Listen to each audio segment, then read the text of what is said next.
сградата като проблем и като решение. Строителството, което поглъща 40% от световната енергия и причинява 1/4 от вредните емисии. Или здания, които пестят енергия, генерират милиони работни места и предоставят всевъзможни варианти за намаляване на замърсяването. Изборът зависи от хората и от устойчивия баланс между екология, икономика и общество. Вярното прилагане на тази формула дава дългосрочно решение за много проблеми, дори и за кризата, притиснала Европа. В това бяха убедени политици, експерти и представители на бизнеса, които взеха участие във форума за устойчиво развитие в София. В момента има много мнения за това какво ще стане в Европа, къде отива Европа, които градират от оптимистични. Кризата ще ни направи по-конкурентоспособни, защото ще ни принуди да се интегрираме, да променим модела на растежа, до много песимистични, ние ще се разпаднем, еврото ще загине. Аз съм в лагера на тези, които са убедени, че кризата ще ни направи по-силни. Или поне ще ни накара да превключим на нов тип растеж и зелено строителство, с цел подобряване на средата, в която живеем и работим. Устойчивите сгради струват средно около 5% повече от стандартните. Но при съвременното ниво на техника те могат да намалят използването на енергия с 30 до 50%, въглеродните емисии с 35%, използването на вода с 40% и отделянето на отпадъци с до 70%.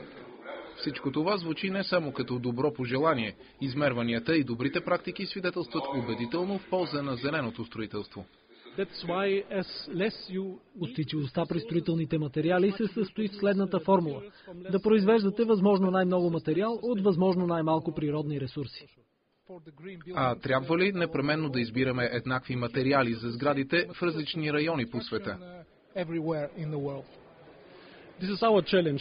Това е нашето предизвикателство и нашата цел.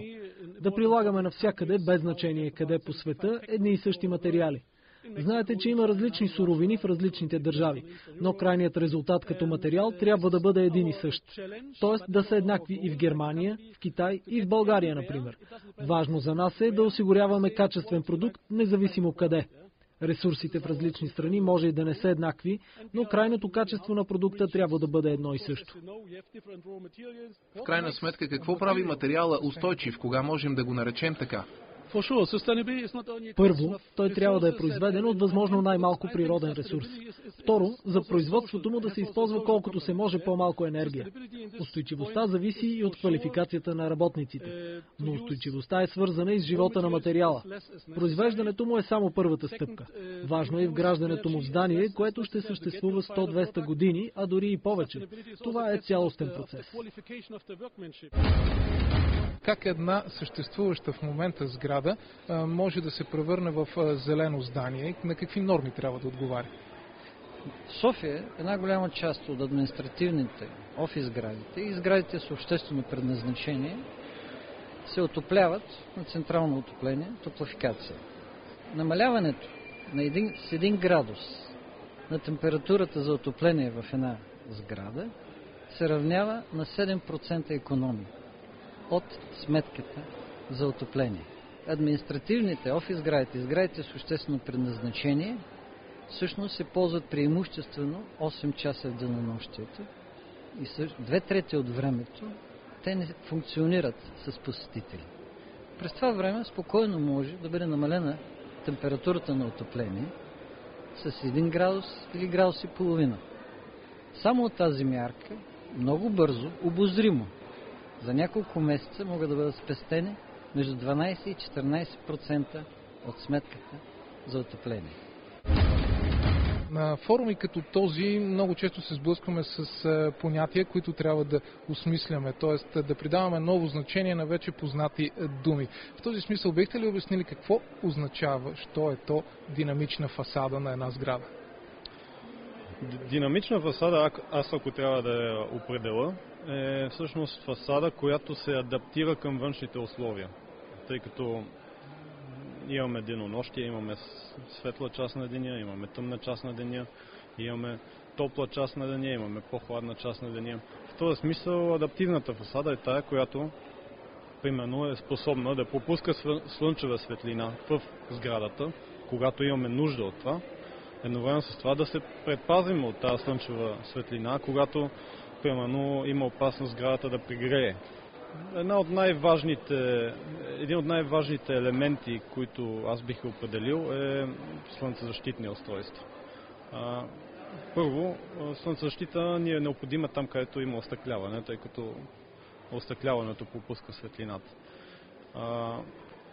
Тя трябва да бъде, според мен, задължително външна, ако искаме тя да е ефективна, тъй като слънцезащитните устройства абсорбират част от топлинната енергия и ако са вътрешни, вече тази топлина е влезла в помещенията. Така че една препоръка, която бих дал към всеки, който проектира сгради с по-големи остъклени площи, е да проектира и слънцезащитната функция на тази фасада. Друг възможен елемент е интегриране на соларни панели в фасадата. Тоест, всяка сграда има фасади, дали са остъклени или плътни, няма значение. Върху тези фасадни площи попада слънчевата енергия. Соларните панели ни дават възможност да се възползваме от тази енергия, тя да не нагрява просто стената и да се губи неизползвана.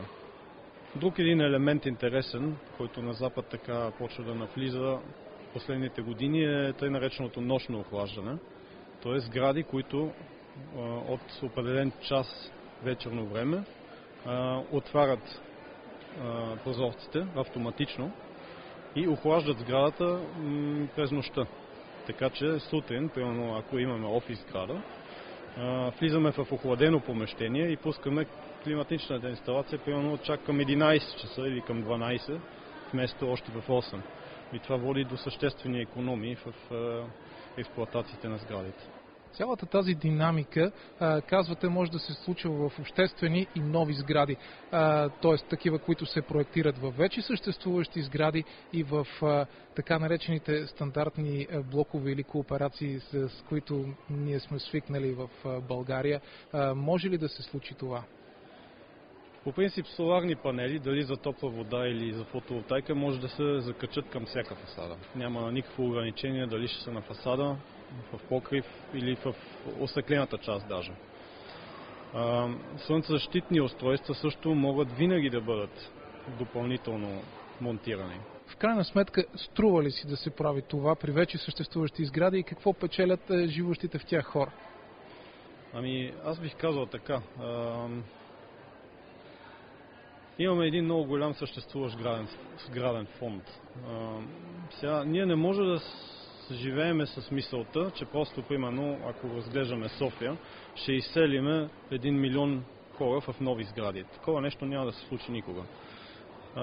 Единственият шанс, според мен, е да обновяваме стария сграден фонд. И точно в тази насока се разработват много системи. Нормативната база изцяло е приета. Те са европейски норми. Те са преведени и действащи. Въпросът е, че просто няма кой да ги следи. Това е проблема в България. Няма кой да следи за качеството на изпълнение, дали се спазват. И на този етап аз виждам единственото спасение в това частния клиент, просто да се информира и той да се иска качеството. Това пък е само едно от крайните послания до хората, отправено на форума за устойчиво строителство и развитие. Не напразно подзаглавието на конференцията гласеше «Повече от зелено». Екоцветът напоследък е особено модерен, най-вече в говоренето и споделянето на идеи.